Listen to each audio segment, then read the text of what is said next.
We're the sons of the executives. We're invincible. If you don't like us coming in late, we'll all quit.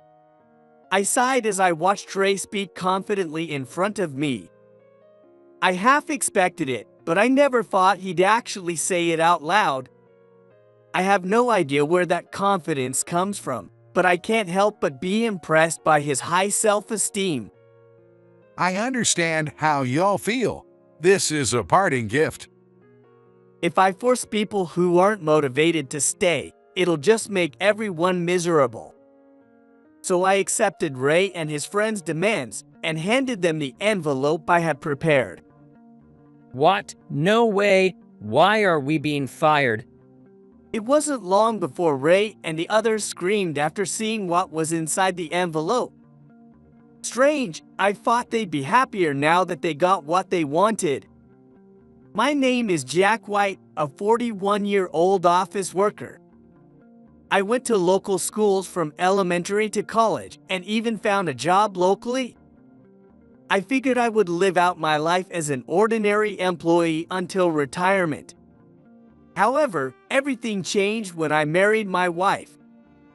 I grew close to her while she was working as an office clerk at the company, and when the subject of marriage finally came up, I was completely shocked when I found out that her father, Thomas, was the president of Maxwell Corporation, the company where I worked.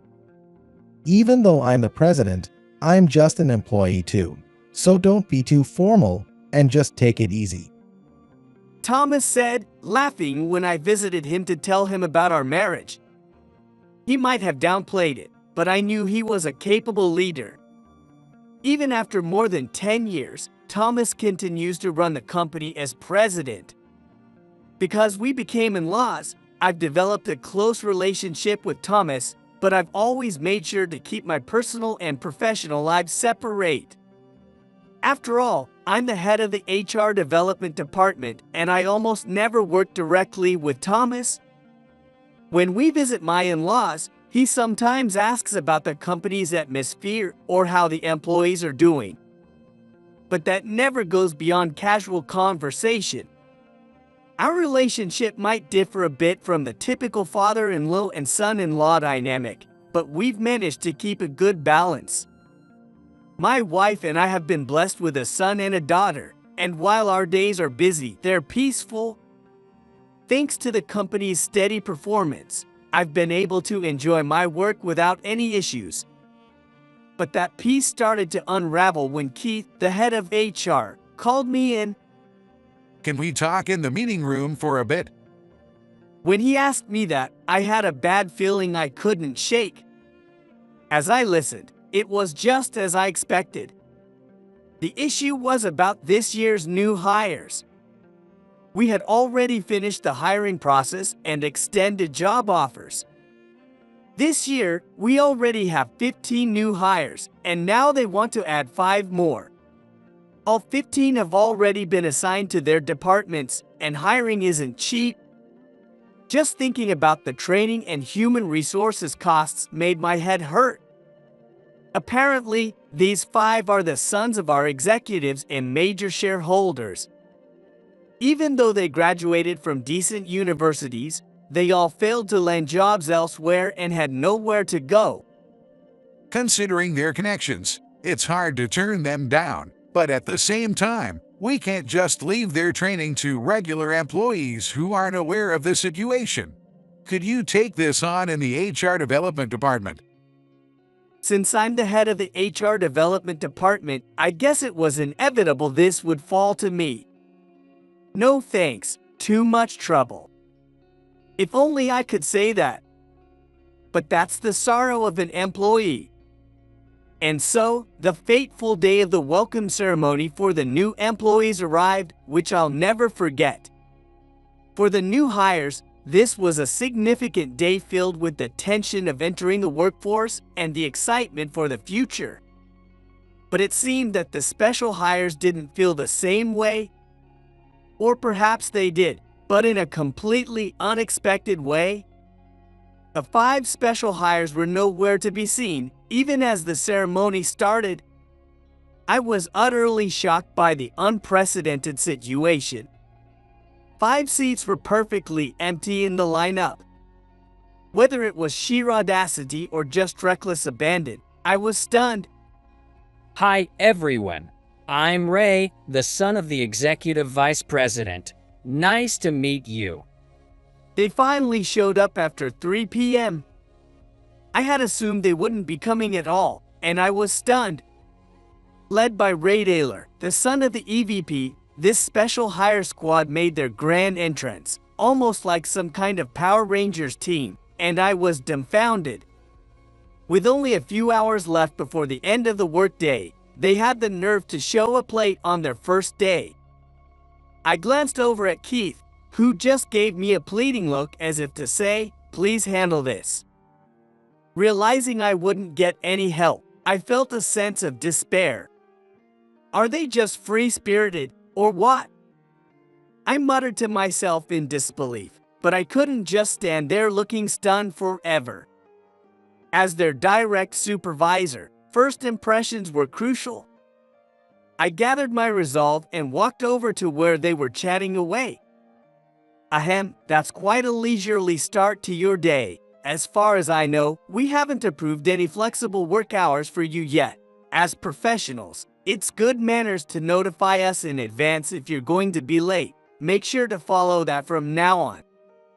I cleared my throat and laid down the rules, but they just looked at me with puzzled expressions. It was only a moment later that I realized I had underestimated this special hire squad. Is that so? Well, in that case, can you file those notifications for us? Also, you should be mindful of cough etiquette. It's part of professional manners. Before telling others what to do, make sure you're setting a good example yourself. Take care of that in the future. What? They had turned the tables on me, and it took me a moment to understand what had just been said. Why on earth should I be the one filing their notifications? And cough etiquette? Equating my manners with their colossal tardiness on their first day was absurd. And so began the fierce battle between me and the special hire squad. I don't mean to brag, but I think I have a pretty strong mental fortitude. Growing up, my 2 much older sisters toughened me up, so I can usually let things slide and adapt to most situations. But now I've become best friends with stomach medicine. That's how challenging this squad turned out to be. First off, no matter how many times I told them, they wouldn't stop coming in late. They'd show up around 3 p.m., putter around, and leave around 9 p.m. The times are changing, you know. Don't you think it's outdated to expect everyone to work from 9 to 6? People have their own situations. We're putting in over 40 hours a week, so it shouldn't be a problem. What's even more frustrating is that they do just enough work from home to clock over 40 hours a week, making it impossible to dismiss them. Sure, they logged more than 40 hours online, but at the office, they mostly just chatted. Are they really working at home? I seriously doubt it. But that wasn't the only problem. We're the sons of the executives, you know. I think it'd be wise for you to listen to us. They would use their parents' positions to push the tough work onto other new hires. This came to light when a new employee in tears confided in their mentor. I gave them a stern warning, but whether they listened or not was unclear. Since then, I've been watching them closely, reminding them repeatedly to handle their own work, but there's been no improvement. They even tried to dragging female employees into after-work drinks using the same tactics. Sometimes, they'd just hang out in a break room, chatting away from 3 p.m. until it was time to leave. Maybe if I were with them all the time, it wouldn't happen, but I've got my own duties as a manager. Even when I reported this to Keith or the executives responsible for these problems, all I got was, "Please, just manage it somehow." Do you think if I got a doctor's note, I could take sick leave. Your take-home pay would drop. You'd get disability insurance, but it's only 60% of your base salary. I've worked hard, but I've come to realize I'm not equipped to handle this. I don't have even a shred of patience or willingness to nurture this special hire squad. In a casual chat with Keith, I seriously discussed the possibility of taking sick leave. My stomach, battered by the special hire squad, was on the verge of collapse, and lately my lunches consisted of nothing but quick meals. You need to eat something more nourishing. I know, but this is all my stomach can handle right now. When I muttered this, Keith fell silent. I hate to say this, but can't we just fire all of them? They're nothing but a waste of space, and with them running wild like this, it's killing the motivation of the other new hires. I'm well aware of that. Though I didn't say it out loud, my frustration at Keith for not doing anything was written all over my face. But Keith graciously let it slide.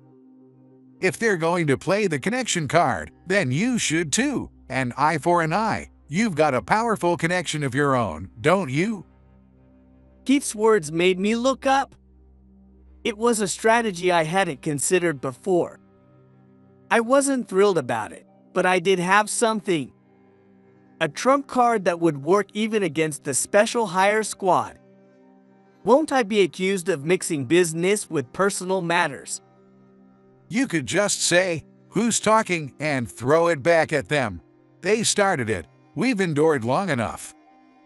With that subtle green light, I finally saw a glimmer of hope in this stalemate. And so, fully prepared, I faced the day of reckoning. I've scheduled an important meeting, so make sure you're in by 9 a.m. I made sure to tell the special hire squad in advance, reminding them multiple times. But as expected, they were late. At this point, their unyielding attitude was almost laughable. While waiting for them to show up, I slowly reviewed the documents I had prepared. The forms I submitted earlier had been signed and returned, so I carefully placed each one into an envelope. The envelopes were addressed to the members of the special hire squad, and I planned to hand them out. Well, thank you for gracing us with your presence. We agreed on 9 a.m., didn't we? Did you forget? We're short on time, so let's keep this brief. It seemed they had quite the night before, as all 5 of them showed up reeking of alcohol. Some were even stumbling, likely suffering from severe hangovers. Half smiling, I politely guided them to the conference room where Keith was already waiting. All right, let's start by hearing why you're late. I informed you about the important meeting scheduled for 9 a.m. today, and we confirmed it yesterday, didn't we? If you were going to be late, you should have let us know. Sorry, but as you can see, we're all feeling pretty rough. We didn't want to come in today, but we made the effort. If we collapse from the strain, can we file for workers' comp? Ray responded with a string of excuses, almost mocking my stern expression, which made me sigh. Ray was always like this, claiming rights without fulfilling his obligations. I doubt it. The responsibility for a hangover lies with you, not the company. We didn't force you to drink, did we? Also, I haven't heard an apology for being late. I already said sorry at the start, didn't I? Keith jumped back into the conversation. There was a slight hint of sarcasm in his tone, which immediately made Ray bristle with anger. Oh, did your dad teach you that saying sorry for being late because of a hangover would make everything okay? Keith's quick-witted response made me nervous just listening to it. Insulting specific new hires and their parents like this. If this gets out, it could be a huge problem. If my dad hears about this, you won't last at this company. Oh, I see. So you think you can use your dad's influence to get me fired? Impressive.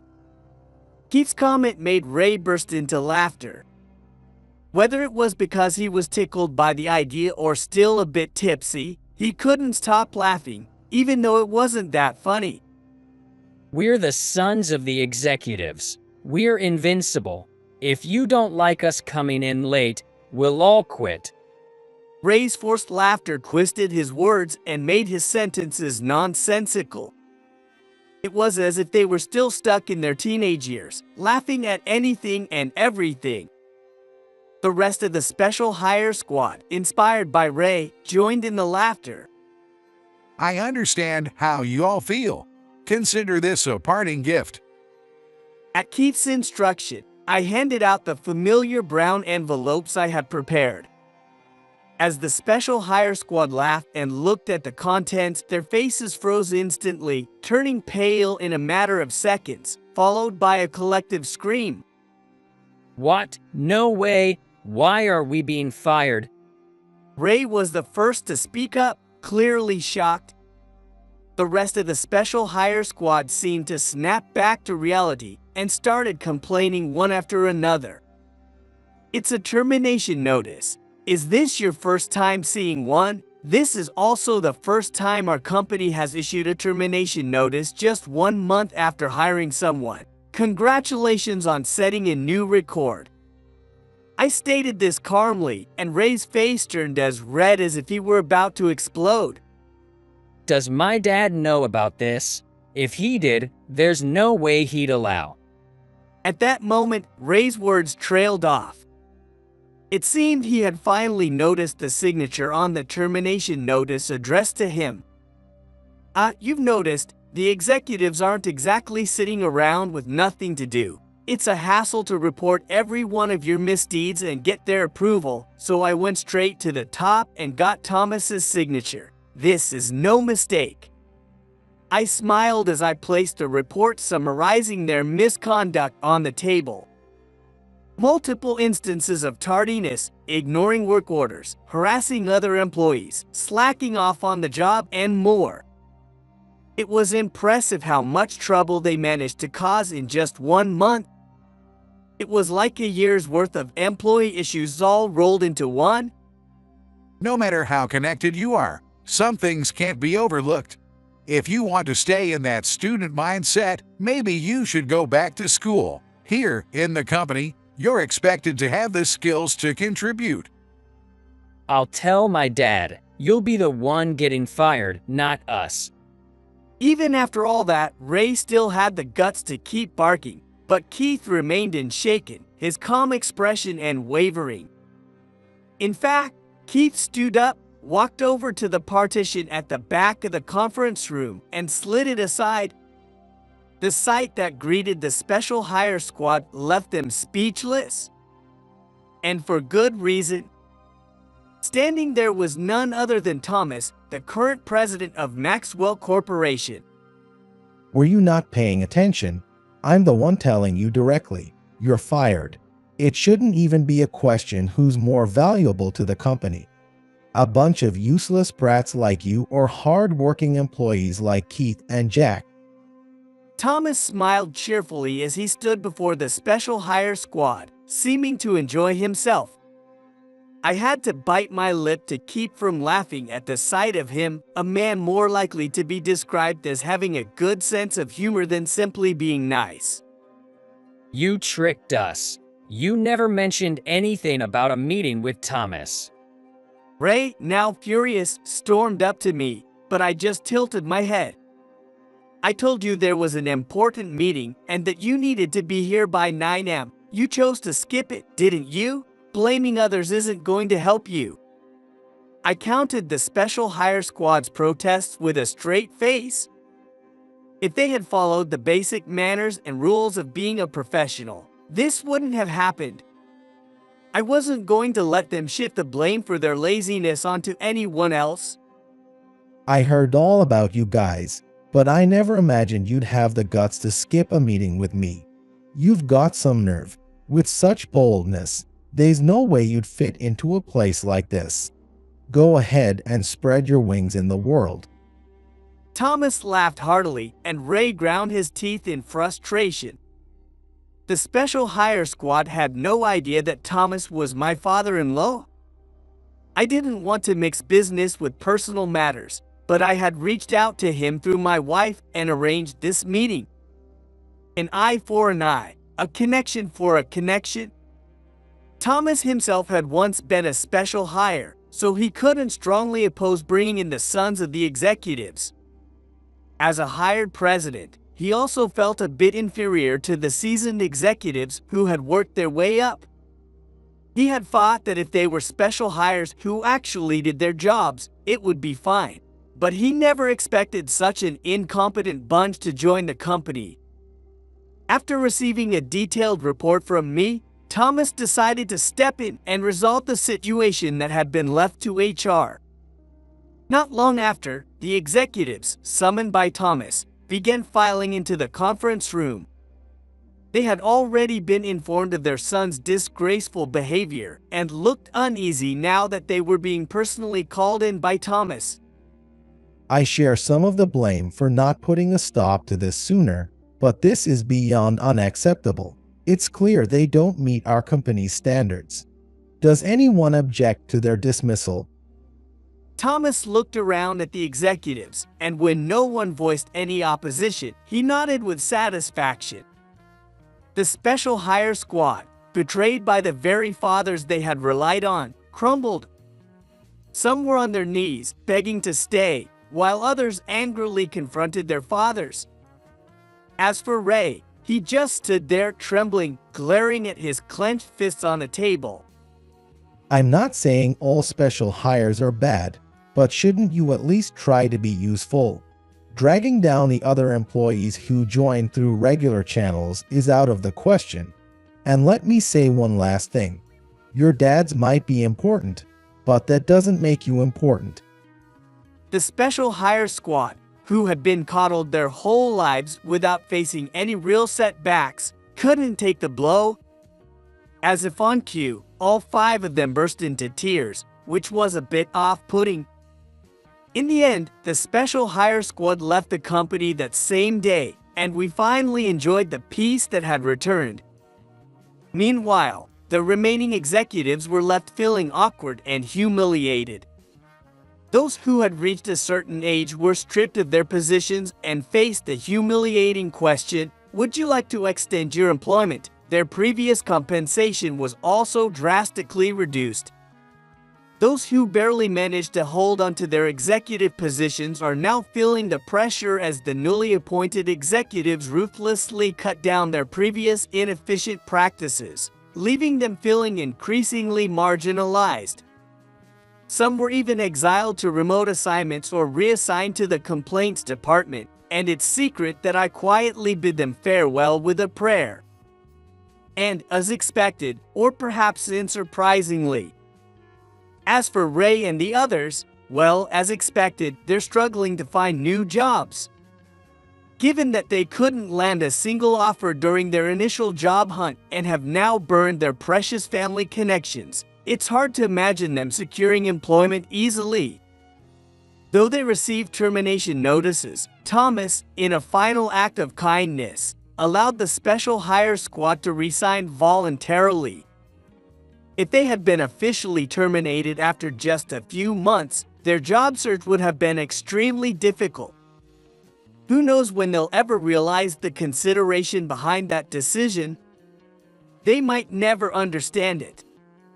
Now that I'm free from the special hire squad, my stomach has made a remarkable recovery. I've regained the weight I'd lost, and I'm back to enjoying healthy meals. What a relief.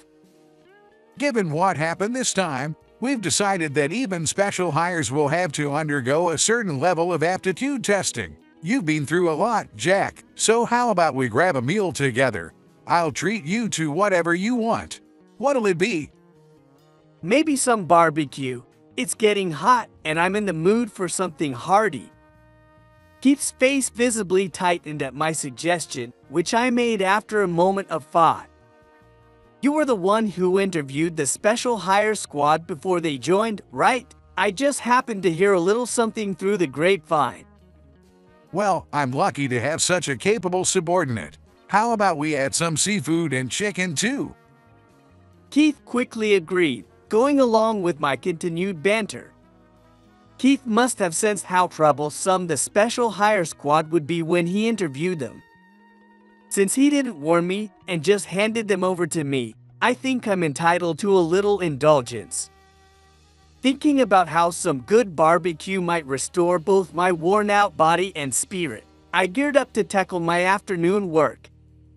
And when I got home with barbecue for the whole family, my wife greeted me with a comment like, "That weight loss looked just right on you." I pretended not to hear it.